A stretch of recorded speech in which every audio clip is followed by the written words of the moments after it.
Nagbabalik na naman ang inyong tagapaglingkod ng mga balita at pawang katotohanan lamang. Naging mainit nga usapin sa mundo ng social media matapos ang matagal na investigasyon. Hinuli na ng mga otoridad itong si Romualdez dahil sa mga kasong kinakaharap niya. Marami ang nag-aabang sa kasong ito, lalo na't matagal nang usap-usapan ang kanyang mga illegal na gawain. Ayon sa korte, may matibay na ebidensya laban sa kanya, kaya't agad siyang inaresto. Samantala si VP Sara ay kinampihan ng korte matapos lumabas ang katotohanan sa kaso. Matagal siyang nadawit sa issue, ngunit napatunayang wala siyang kinalaman sa mga paratang. Ayon sa desisyon ng hukuman, walang basihan ang mga akusasyon ibinato laban sa kanya. Dahil dito, maraming taga-suporta niya ang natuwa sa naging desisyon, habang si Romualdez Tambaloslos ay nasa kustodiya na ng otoridad. Patuloy pa rin ang investigasyon sa kanyang mga koneksyon. May mga lumutang pangbagong impormasyon na maaaring magdawit sa iba pang mga kasabwat niya. Dahil dito, inaasahang may iba pang maaaring maaresto sa susunod na araw. Ang balitang ito ay nagdulot ng halo-halong reaksyon mula sa publiko. May mga natuwa dahil sa katarungan, ngunit mayroon ding hindi makapaniwala sa pangyayari. Sa kabila neto, naniniwala ang marami na ang batas ay nanaig at ang katotohanan ay lumabas.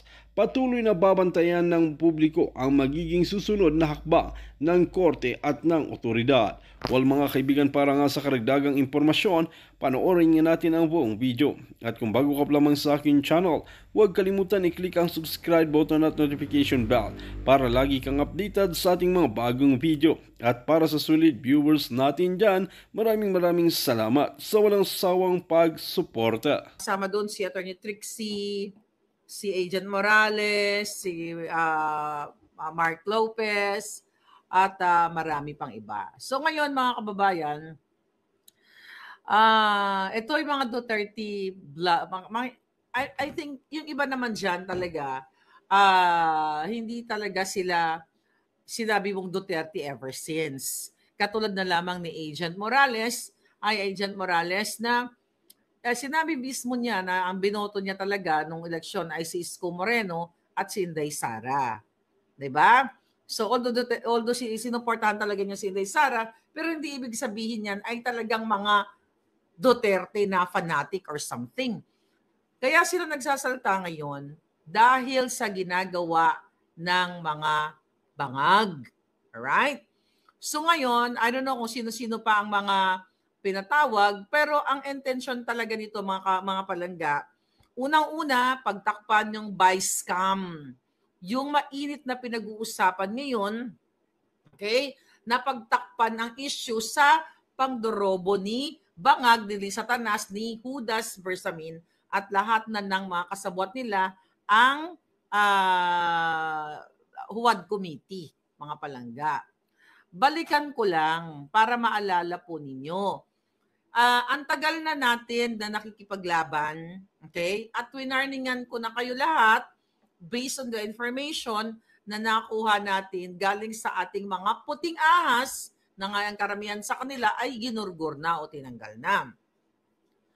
Kung natatandaan ninyo, na 2022 pa nga ako nagsalita at unang-una, okay, mamaya, pagating ko yan. Binigyan ako ng pagkain. Bigyan plato, ano to, ilalagay ko lang dito sa lamesa. Bigyan mo naman ako ng plato, kahit cowboy naman ang nanay mo. Uy, platito naman. Anyway, so ngayon mga palangga, kung babalikan ninyo yung 2022, ako ang pinakaunang vlogger na gustong patahimikin. Ulitin po natin kaya naggumawa si Taberna, yung putang inang yan, yung buwaka ng inang yan, gumawa yan ng fake na address ko. Para takutin ako. Kung babalikan nyo yung kanyang interview, ang sinabi pa niya, makikipag-ugnayan sila sa Amerika para ipa-extradite ako. O ipapaano dyan sa Pilipinas, 'di ba? Papanagutin daw ng kasalanan ko na gawag na dahil lang sa salita ko, laban sa gobyernong bangag. At dahil nga sa pagko-question ko kay Taberna sa kanyang sa kanyang pagkakasabwat kay Lisa Tanas. Kitang-kita nyo naman, ako po ang unang sinabihan ng ampon ni Lisa Tanas, okay? Ang kanyang bagman, ang sindikato, ang ampon niyang may na malapit na rin yakapin ni Tita Aida, 'di ba? Na sinasabi, ako ay tutumba. O may isang vlogger na tutumba.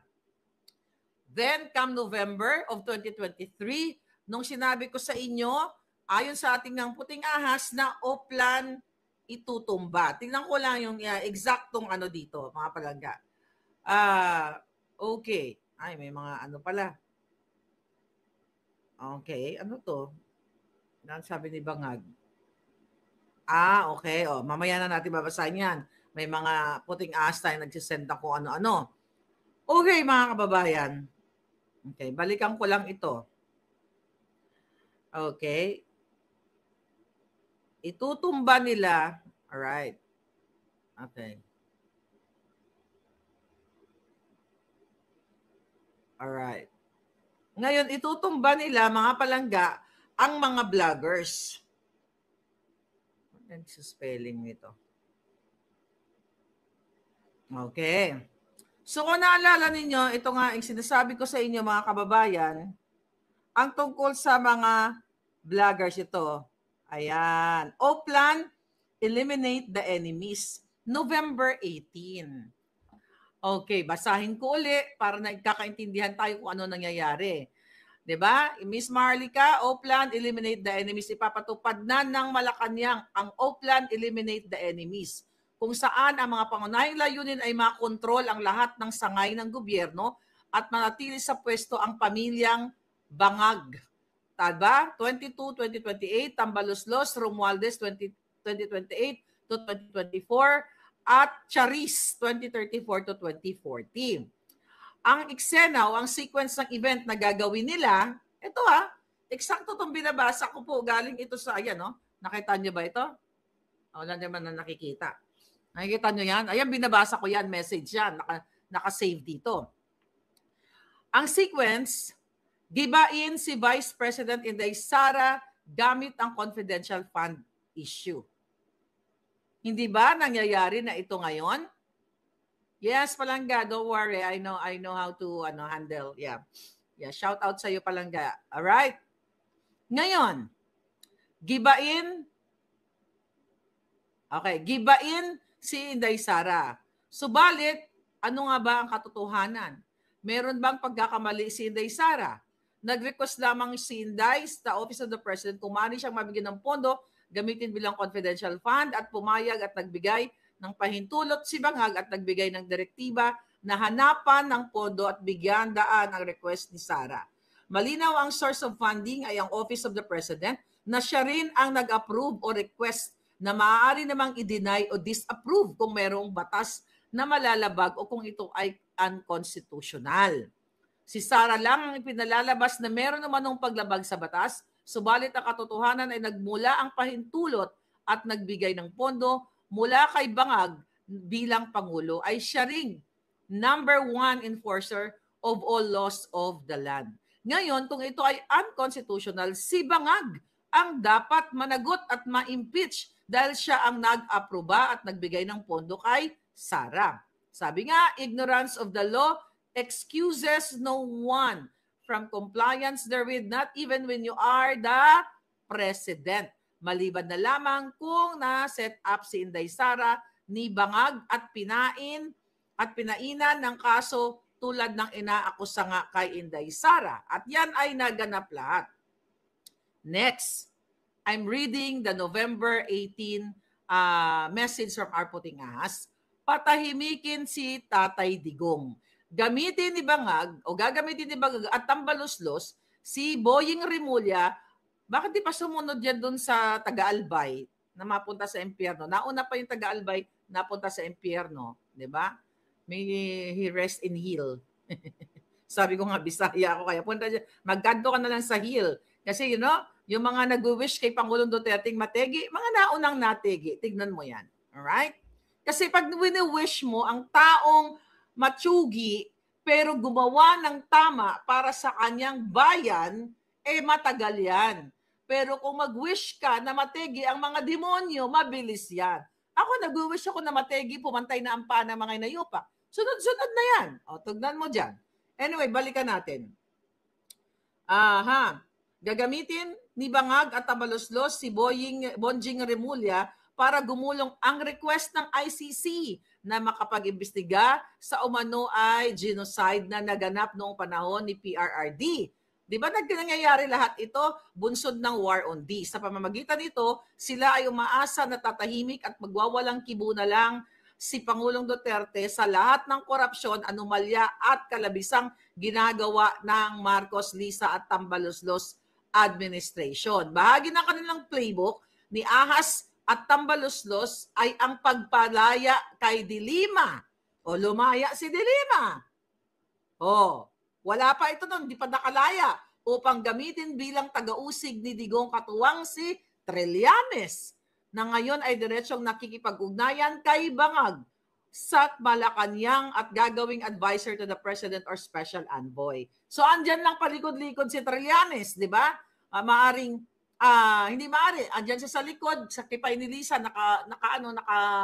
nakalibing ng bonggang-bongga, pero wala siyang formal appointment, katulad ng ginawa kay Michael Ma na nag-aak as Special Envoy to China pero walang document na inilabas ang Bangag na administrasyon na inappoint siya bilang Special Envoy to China at siya ay nagpa-function paikot-ikot nung recently lang nandun sa airport. Okay, may nakakita sa kanya. Si kay Michael Ma, nakasama yung mga anak na Bangag ni Lisa Tanas. Lahat sila Bangag. Anyway, saan pumupunta yung smuggler na yan? Dahil yan ay pinangalanan namang smuggler diyan sa House of Representatives na kalaunan ay pinigil nga yung hearing dyan. Bahagi rin si Franz Castro sa kanilang team na wawasak at sisikil kay Duterte sa pamamagitan ng isinampang kaso laban dito. Nagkamali ba si Puting Ahas? Wala pa yung Huwad Committee noon. Hindi pa natin nakikita si Franz Castro noon na kumakampi sa Bangag. Mga anti-Marcos yan eh. So tama talaga itong ating Puting Ahas. Okay. Ngayon, ito pa. Extradition ni Kibuloy. Ipapadismiss ni Bonjing Remulla ang kaso ni Kibuloy. Huwag natin ito. Anyway, andyan na. Kaso ang ginawa ay kinulong si Pastor at nakita nyo naman ang ginawa doon sa KOJC. Next, closure of SMNI. Di ba? Nangyari ito. Then, saksi ngayon at Remati Tabloids. Nakahilera din ang kanilang pagpaplano kung paano ipasara ang dalawang maliliit na pahayagang ito dahil sila na lang ang matapang na nagbabalita ng lahat ng kabalbalan ni Ahas at Tabalos. I don't know, buhay pa ba yung saksi at Remate? Sinusubukan nilang sungkitin isa-isa ang mga manunulat nito sa pamamagitan ng pag-alok sa pagsulat at sumama sa ibang kontroladong pahayagan kapalit ang mas mataas na sahod. Papalabasin nilang na pirata ang mga kawani ng saksi at Remate para naman dignified ang dating at hindi nabili o mukhang pera ang sasama. Hahanapan din ng kung ano-anong violation ng dalawang tabloid na ito sa BIR at iba pang magagamit na ahensya ng pamahalaan kung hindi tatahimik at magpapabayad. Okay. Ngayon, eto mga palangga, Maharlika at vloggers, malaking halaga ang nakalaan sa mga critical na vloggers para alukin at suhulan, tumahimik lang at tigilan ang paglalahad ng mga totoong kaganapan sa pamahalaan. Si Maharlika ang numero unang target ng mga aso ni Ahas at Tambaloslos. Hinahanap kung sino ang tamang linya papunta sa kanya o dili kaya magkano ang halaga kapalit kapalit ng pananahimik. Okay? Pananahimik. Tanggap at aminado sila Bangag na siya ang #1 media assassin at kung hindi makokontrol ay malaking sakit ng ulo at balakid sa kanila ang mga plano. Exactly. Talagang sakit pa in the ass talaga ako ng mga hayop na yan. November 18 ito. Sinimulan na kong kasuhan January of 2024. So lahat ito, mga kababayan, ay naganap. Kasama din si Sas Rogando Sasot at ang iba pang mga vloggers dito na gustong tanggalin. Okay. Na ngayon, ang sunod dito, removal of Sara. Then si Romualdez ang magiging new VP. Sabi dito, through impeachment. Wala pa impeachment nila dito kay Inday. They will remove Sara through the help of the heavily corrupted House of Representatives, the full cooperation of the compromised and unprincipled Senate. When this happened, power is now absolute in the hands of one family, and the Philippines and the Filipino people are doomed. Nagkamali ba dito si Puting Ahas, mga palangga? So the reason, mga kababayan, okay, na lahat kayo dyan na vloggers ay pinapatawag, okay, pinapatawag kayo sa Huwad Committee, dyan sa Kongreso para ikulong, para i-contempt ako. Ako ang pinakaunang sinampulan dyan para matahimik. So, ibig sabihin yan, mga kababayan, okay,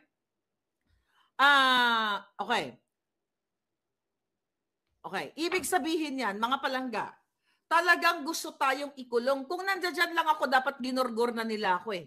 Katulad ng paggurgur nila kay Percy Lapid. Ngayon, mga kababayan, ano ba ang ginawa ni Maharlika dito? Dito sa Amerika. Maliban sa pinadalan ako ng assassins, 4 na kaso. At sino ang mga nagkaso sa akin? Ang mga amiga, ang 2 designer na nakinabang sa Kaban ng Bayan through their overpriced items. At ang isa yan na business, bakit may kaso bakit kinasuhan si Maharlika, ni Mel Robles at ni Elizalde ko? Para patahimikin ako, para sindakin ako, para hindi na nga ako magsalita. It just so happened, here in California, ay may tinatawag kaming anti-slap. Ang ginawa nila sa akin is a slap case. Okay? Ay define muna natin sa inyo ang kung ano ba itong ibig sabihin ng ano na to. Ng ano tawag dito? Alright. Ito, tignan natin. Ang ginawa ng ito. Basahin ko lang to sa inyo.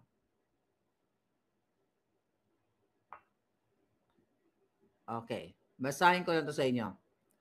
Dito sa California, hinabol ako ng mga walang hiya at ginastos ang pera ng bayan. Hinabol ako kasi gusto nga akong patahimikin. Anong ibig sabihin ng slap case o patahimik sa akin, mga palangga? Ang ibig sabihin ng slap, okay? SLAPP. Strategic lawsuit against public participation. Ibig sabihin ay estilo o panggigipit ng mga politiko ng may mga makakapangyarihan na katulad ni Lisa Tanas, katulad ni Robles, katulad ni Saldico, gamitin o paglaruan ang batas para takutin ang isang Maharlika o ang isang vlogger, mga palangga, para hindi na nga magsalita. 'Di ba? At dahil syempre, sila ay unlimited ang kanilang pera eh. Okay? Unlimited ang kanilang pera, mga kababayan. Dahil ginagastos nila ang pera galing sa kaban ng bayan. So, ibig sabihin, kahit ilang kaso, ang ipapataw sa iyo, mga palangga, o ang ipapataw o ang ipa-file sa iyo ay talaga namang non-stop ang perang dumadaloy sa kanila. Wala silang pakundangan, mga palangga, dahil gusto nilang limitahan ang pananalita, ang iyong opinyon na sila ay nagnanakaw sa kaban ng bayan, nanggigipit. Imagine ninyo, nag-hire sila ng lawyers sa Pilipinas at sa Amerika. Ipinagmalakihan ni Robles na ang kanyang lawyer ay lawyer ni Johnny Depp. Okay? Pero nilalabanan ko yan. Kasi ang purpose ng ano na yan, ng slap case na yan, mga palangga, para i-intimidate ang isang nagsasalita like me, like you, iharas, patahimikin, okay? Yan ang gusto nila mangyari. Para hindi na tayo magsalita, wala nang mag-aano sa kanila, wala nang mag-criticize. At itong slap na ito, itong slap case na ito na tinatawag dito sa California, ayok magkaroon ng ganyan sa ano no, sa Pilipinas, ito usually ay walang basihan. Kasi ang sinabi ni Robles, ang sinabi ng mga designer ng mga mambubudol, okay? Ito, katulad yung Quiñones. Ang sinasabi ni Quiñones na siya daw ay na-taint o nasira ang kanyang reputasyon. Siya ay nagkaroon ng ng mental emotion and everything na apektuhan. Kaya nagki-claim sila ng $2 million. Okay? Si Bacujo nag-claim din ng $2 million. At alam na alam ko, yung Bacujo case, tinawagan ni Bacujo ang kanyang mga kaibigan sa showbiz, sa politika na, ay, tinutusan ako ni Lisa Tanas na failan ng case si Maharlika at sagot ni Lisa Marcos ang abogado sa Pilipinas man o sa Amerika. Yan ang ginawa. Ganon din si Quiñones. Si Quiñones, mga palangga, yung Poy Quiñones na yan, kilala sa industriyang mandorobo. At yan mismo, mayroong artikel na mandorobo. Si Robles, hindi nyo ba kilala? Na nagpanalo ng 433 winners sa loto, maya-maya may nanalo sa loto. So, etong slap case, para kumbaga ako ang pagbigay ko ng definition, gusto kang sampalin para tumahimikin from the word slap, slap, sampal, di ba? So, ganun ang gusto nila. Para kung tumahimik ako, nung kinasuhan ako unang ni Bacujo, yun yung unang sinampulan ako eh. Pinakalat ng kanilang mga ensimada vloggers, nako, nagtago na si Maharlika sa Mexico. Nako, ibenta mo na lahat ang mga ari-arian mo. Katulad ni Eric Sylvester, di ba? Ganyan din sabi, ibenta ko din mga ari-arian ko. Dahil magbabayad ako ng $2 million. $2 million din ang hinihingi ni Quiñones. Tapos si Robles, wala silang minention. Mukhang hindi umuubra yung kanilang $1 million, $2 million. Si Saldico wala din. So ano ang nangyari sa Bacujo case? Ang nangyari dyan, mga palangga, ay na-dismiss. Dismissed with prejudice. Ibig sabihin, hindi nila ako nasinda, kaya yung bunganga ko umaabot apari hanggang Amerika, hanggang apari at hulo. Buong mundo nakakaabot kasi hindi ako nagpatinag sa kanila. Hindi ako nagpasindak. Ito ngayon ang ginagawa sa mga vloggers, kaya ipapatawag dyan sa February 4. Diba? It's just so happy na dito sa Amerika, mga kababayan, ay may ganitong klaseng pangkontra, which is yung anti-slap motion. Yun yung ginagawa namin ng aking mga abogado na sinasabi na aking mga abogado na si Maharlika ay nag-express lamang ng kanyang opinion, ng kanyang emosyon, ng kanyang gigil o galit sa ginagawa ng mga politikong tawatan. At ang sinasabi ni Maharlika Boljaquera laban sa mga politicians, laban sa mga designer, ay karapatan niya at ito'y public interest dahil nakasalalay ang pera ng bayan, nakasalalay ang taxpayers' money na ginagastos sa mga lawsuit. So ito'y paninindak sa akin, mga kababayan. At ito ay part ng pagnanakaw nila sa kaban ng bayan dahil ang mga ginastos nila sa kanilang mga abogado ay galing sa pera ng bayan. Dahil mismo ang isang designer, may mga tinawagan, kahit dun sa mga circle niya, ang daming nakarinig. Akala nila hindi ko alam na susuportahan ako, babayaran ni Lam ang abogado ko. Dating mga uhugin yang mga yan. Dating mga walang nilalamon. Then they can afford to pay law firm sa Pilipinas, law firm sa Amerika. So yan ngayon ang ginagawa o gagawin nila, ginagawa na nga. para patahimikin ang mga vloggers. Hindi lang vloggers, pati mga pulis. Katulad ni Colonel Grijaldo na hanggang ngayon ikinulong nila, tinransfer nila sa Station 6 sa Quezon City para matakot ang iba pang mga pulis na magsalita kapag sila ay pinatawag dyan sa huwad committee na yan. Kunyari sila ay may na-witness talagang katotohanan na ginawa ng mga tiwaling kaalyado, di ba? Di ba gusto nila mag-send ng chilling effect para manginginig kayo sa takot na wag nang magsasalita. Kahit ikaw ay pulis na matapang, matatakot ka kasi iko-contempt. But kudos, thank you. I'm very proud of you, Colonel Grijaldo. And I hope po sa mga kamag-anak ni Colonel Grijaldo, naririnig ninyo ako. I need your bank account. Yung kaibigan ko nag-message sa akin na she's willing to help. But anyway, we will help you. Ngayon, mga palangga. So yun yung purpose nila. Para patahimikin tayong lahat at hindi na makialam sa mga diskurso sa pang-usaping gobyerno, sa usaping pangawat nila. 'Di ba? Galit na galit ang mga buwaka ng inatong si Hubadero Dan Fernandez kasi daw kahit sino na lang daw minumura. Ulitin ko, hindi po libelous ang pagmumura.